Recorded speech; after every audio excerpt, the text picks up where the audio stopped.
विजितवारिदधारितारे श्रीकान्तकान्तमुखपङ्कजचक्रपाणे आकांक्षितप्रद सदा शरणागतानां श्रीवातमन्दिरपते तव सुप्रभातम्।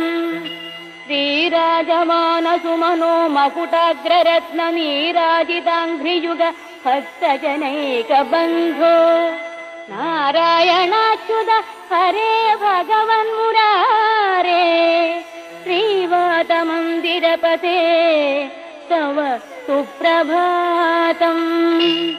भूलोकवासि जनपुण्यफलेन नृणामालोकनाय